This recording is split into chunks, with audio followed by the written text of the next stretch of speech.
Actually, I'm struggling a little with on one piece of this class, and it's the reason why I added it to the title of the class, and that is mental tension, and we'll talk about that in a little bit. It's something I'm working on right now. I lost a little bit of it, and I'll tell you the impact of it. So first, I want to say that it's always fun to watch a lot of classes. We get to teach specific techniques. We get to teach, you know, everyone's teaching different weapon styles. But when it really comes down to it, it comes down to actually what Simon's teaching over there right now, and that is how to control the fight. But not only how to control your opponent, how to also control yourself. Because if you're not in control of yourself, then in the end, that you're your worst enemy, right? So we always tend to want to look at our opponents as being the thing we try to control and take care of, and in the end, really, when you get good enough at fighting, it doesn't matter who's across from you. It matters what you're doing and your controls of yourself, offensively, defensively, mentally. So, so the again, in this place, I want to make sure everybody understands we're all talking about the same thing.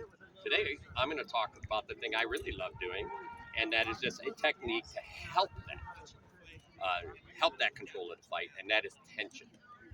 I use a lot of tension control, as his Grace knows. We get the chance to fight a lot of times. I've been super happy that he's back and giving me the best fights in the world. But I changed. I always had a bit of tension, but I didn't understand what it was. We all carry it in us, both mental tension and physical tension. And the key is how to manipulate that. And that's what I started doing a lot once I started watching a lot of when Lomachenko got here with his father, and also Usyk, and there was a third gentleman that, yeah, I think he lost his fourth or fifth fight, and then they lost the one after it and went back home to Ukraine. I started really digging into a lot of Eastern European boxing. Big boxing fan, bring a lot of stuff over from boxing here. But the type of control I liked that they had was they had a lot of give-take control, but always tension.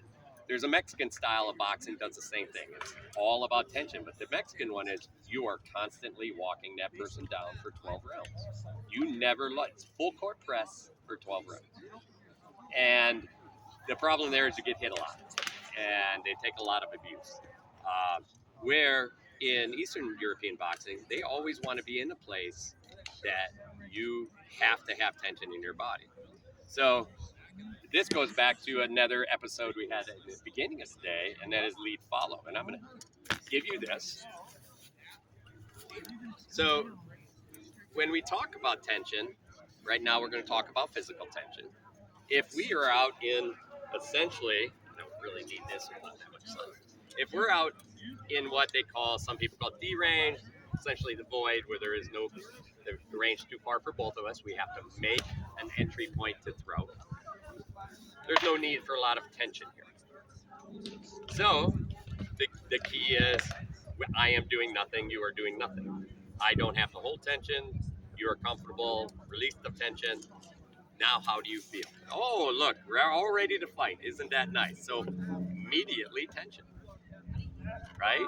So the key is in what we're doing here is a lot of times, and we see this in the society a lot, we'll throw some shots, bang, bang, bang, and then we let go of that tension. Or we essentially back out and then we get ready, and then it's your turn or it's my turn again if you don't want to take your turn. But now we have time to break. We get a big fight and we're banging it out here, bang, bang, bang, and then what do you want to do when you don't know what to do anymore? You want to back out. If I sit here, who cares, right? Then you're like, oh, good. Now I can have time to think about what happened, evaluate what happened, and then I can hopefully come back in again. What's actually happening is there's a class earlier today, is if I'm here, see how I set that foot immediately? This is a little bit of tension, or from Ellen on skate, fake with the feet. And it put weight on that foot. There's tension in her body now, right? I have the lead because I made you do something. So we had a lead follow class. So now I have the lead. I'm going to keep that lead. right? And we're fighting. The fight is about has the initiative and the kind of the lead in the fight. By the way, lead doesn't mean I'm pushing all the time. Lead could be mean you're pushing, but I'm controlling your movement by allowing you to come at me.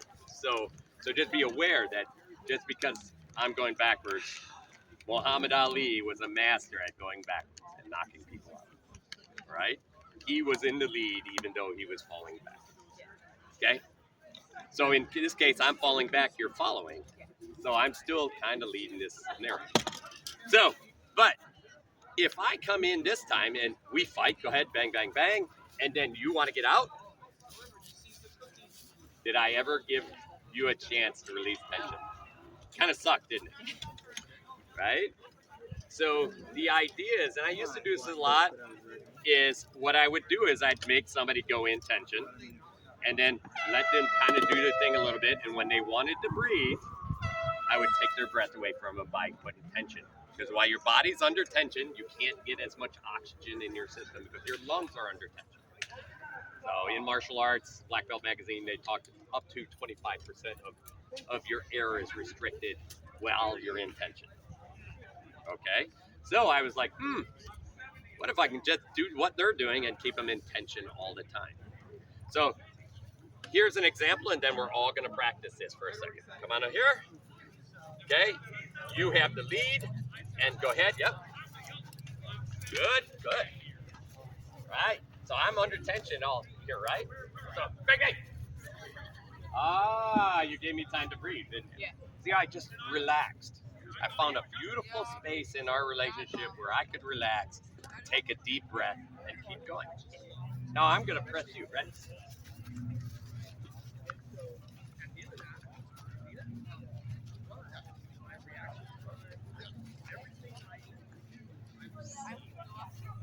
Notice I'm resting. One of the best ways to rest, there are points where you see your opponent can't throw. Watch. I'm going to rest. Ready? Totally in defense. I don't have to worry about a throw. I just rest. Yeah, I just dropped. Also, by the way, you notice I wanted to get my air out and back in. Watch. Ready? Hey! I have to breathe all the way back in. Okay, that gets all the air out of your body, allows you to breathe and get more air back. Okay, and if I do that and throw, it allows the expression of energy out and relaxation in your body to extend through to your opponent. So, I am not a young gentleman anymore, but there is one thing I love doing, and that's burning people down. And I love doing it to 20. Because what happens is I'll sit and even sometimes I'll make the throw. It's like, ah! And they'll throw a couple shots, and then once you're done throwing a couple shots, what do you want to do? Get out. Uh-huh. How you feeling? Yeah, now what do you think? Oh yeah, I just gotta find my opening. And now you're thinking like, now what? My brain's like, I gotta go off. Right, and then so you throw a couple more. What happens? You're I right. have to find a way out. Or Right, keep because throwing. now what we're actually, after a while, what's happening is you're not breathing as deep. Right. You're also under an amount of tension. Your brain starts defaulting a little bit on you. Now they're like, how do I get out of this? How do I get a breath? And then you start facing some fear. And once you add emotion to your fighting, that's a whole nother conversation about lack of emotion in fighting, or really the want of a lack of emotion in fighting. Once you can add a little bit of fear, then their system is breaking down mentally. And you're also mentally burning them harder, because how many decisions were you just making there? I'm making one just to stay in your spot where you're uncomfortable. And that's I'm just used to. Yeah, I'm looking for shots. And you're like, I gotta get distance, I got shooting around me, I gotta move, I gotta figure out what to do. Tons of thought going on. Your body, your mind breaks down just like your body. When it gets, you add so much thought, your brain actually gets tired. Some of the best chess players will literally leave the chessboard, go take a walk in the park, relax, lay down on the ground, go get some water, splash it on their face, and then they'll come back to the board just to give time for your brain to relax and recover. And then you can start over again. So I wanna see some expression. And I know not everybody, but you brought some. Thank you very much. So, do you have more? Oh, if you don't mind getting it, I want. We got some foam swords here. You're great, and you want to go together. And then, if you don't have swords, we can still use hands. If you have a sword, go grab a sword. If you just want to watch, I am perfectly fine with that too. Looking for my actual sword. Yeah, that's good. We're not hitting anyone, so we're all really good here. I'm gonna show, and this is. You want a sword? All right. You want one? You got one? Good. All right. So I'm gonna show you the shortest basic on tension. Everybody, kind of pick a partner, and bang, bang, bang. Can you come here for a second? All right. So the key on this is first thing I want you to do is you can figure out who wants to start first. All I want you to do is focus on a part like you're gonna throw, and the other person's just gonna tell you where you're throwing. Right. Right. Easier actually, by the way, to point than to talk because talking takes a lot more thought to do. So you'll find that you react faster than you talk. So just point. Okay? I'm not worried about it being right or wrong. I just want, and then after a few of them, I want you to switch and let the other person do that.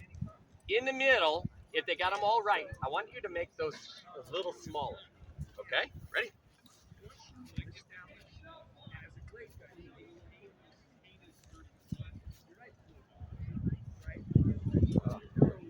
See that tension? I'm not doing much, am I? But there's amount of tension there because it's automatic. We feel that pressure. So let's see. Who wants to be the primary? Once you start as a thrower, you're defensive. Yeah. You want us to action there? Or go No. Okay. Yeah, go ahead. Well, it's just I'm throwing them Good. a lot. There we go. Let's see. Yeah. Good.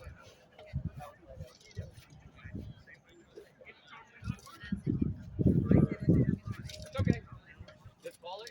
Don't think about it. In this scenario, very good. In this scenario, so again, now make it smaller, like as tiny as you can make it. Oh, he was guessing. I got. Did you smaller. do I it? got Isn't that smaller. amazing? Right? Right. By the way, this is the first part of understanding tension from your opponent because it's really important to connect and learn tension from our opponent. All right, everybody get a chance to do it back and forth a little? Okay? Good. Good. Yeah. Good. All right. Awesome. How's everybody feeling with that? Not a terrible exercise. By the way, this is all normal, right?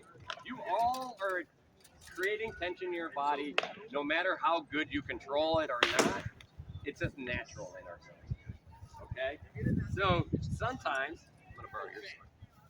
No, you're gonna like.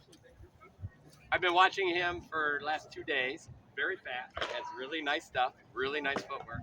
And here he was making really fast blocks. So now we're gonna try to use him.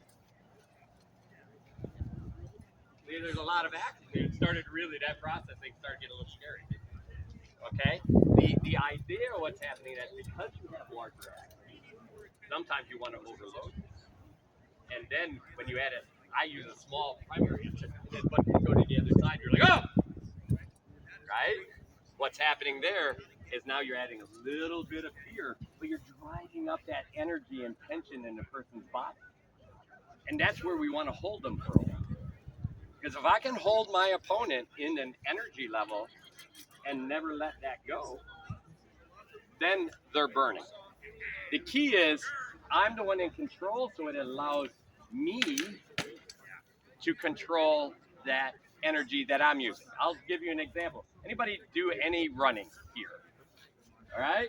All right, you're in a marathon and you're running, and it's all about controlling your heart rate and how much you're relaxing, you're controlling your heart rate, and then you're like, this guy has been kicking my ass for years. So you're like, I'm gonna pick up the pace right now. and you pick up that pace. You know, you're the person in the lead. I'm picking up that pace. That person's like, oh, I better pick up my pace. And then you're like, oh, now they picked up their pace. They're putting some energy. They're trying to. I'm feeding it, and then I'm going to slow down my pace. And then maybe they even pass you a little. You're like, okay. And then they're like, oh, I don't want to get too far out. I'm using too much. And then they they slow down their pace, right? But who already had a rest? So do you pick up your pace a little bit again? Either they have to be smart and not try to duplicate it, but if they pick up their pace, they never had the rest. If you made the choice, not them. That's correct. So you see what's happening in that fight? It's really an interesting way to do that. Also, by the way, throwing out from out of tension is much harder than throwing. So we all have tension when we throw, and you want it. You don't want no tension at all. The no tension comes somewhere at the point of delivery. But the tension level, I can't just start here like, because now I actually have to add some tension to start the shot. So you want to be in a slightly tensioned area, but still comfortable, but still be able to start your shot. But if I'm here and locked, I literally have to relax tension to reposition to throw a shot. So now, if I can pull you into tension, I can hold you there, and then I'm freer from throwing shots because now you have to relax to throw a shot. See what's happening in that tension? So I'm creating opportunities for myself. Not only in the, so, you know, here I am, I create some tension. Right? Good. Right. Yeah. Didn't like that, did you? I love it. Where was I going to throw? See, it's the thing I didn't like about it was it was both, and I did it. Right. And what happened there is I gave him some tension here, and I really just slid over into this position. Should have been here, right? But I'm going for that inside leg. Right? So, but you notice when I give that tension, I want listen to my voice. See, I'm releasing voice, releasing air. I got to breathe back in. If I decide to throw, it's in the release of air. Okay? It actually reduces the tension in your body to frees your body to deliver all the energy. Okay? We hold our breath and try to throw something. It's actually very difficult. Right? Not impossible. But it may also hold back the power that you have. So, this is what tension is. So, I mean, we use tension all the time in our bouts. You're all probably standing here saying, okay, you know, I already do this, but hopefully you can say, oh, now I know what's going on when I do this. That's the key.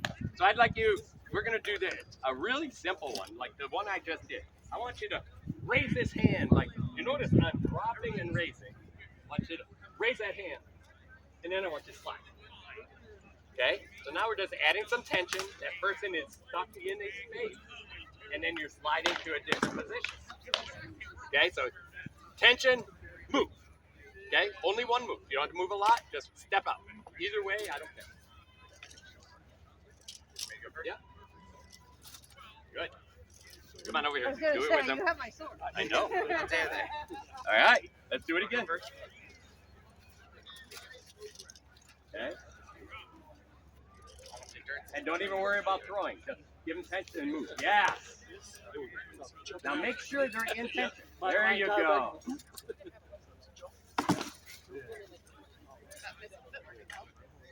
Protect the hat. Give them more tension with that search. Remember, you have to make them believe. If you don't believe, if you're not in a position to throw, then they don't have to believe. You have to be in a position to throw. Give him a more, huh. There, you notice when you gave him a little bit of he's like, uh-huh. So now do that again and use it.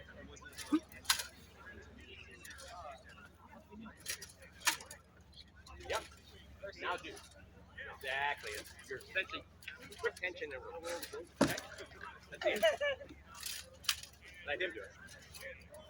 Good. Let's do that again. I wanted to. Now I want so you to bad. breathe out. Okay. As soon as I just Gotta keep breathe. this back, Right, now get the timing right. Yeah. There you go. You notice that now you're moving in a line off its position of throw. So you're much safer. Okay, did you try? Let's see. Yeah. How did it feel? My back's really tight. Okay, right no now. problem. You feel good? All right. It's weird that How you guys doing? Do you see where we're talking from? I want to see your tension one more time. Sometimes you lack a little dedication to it. You're too good to do this. To lack that dedication. I want to really see you try. Like I could. Okay. Good. I want this high one. A little more higher? solid. Okay. A little more solid. There you go. Did you feel a little better about that up hand? I really want to make sure. You really wanted to make So make it a sure. little more staccato. Okay, does that make sense?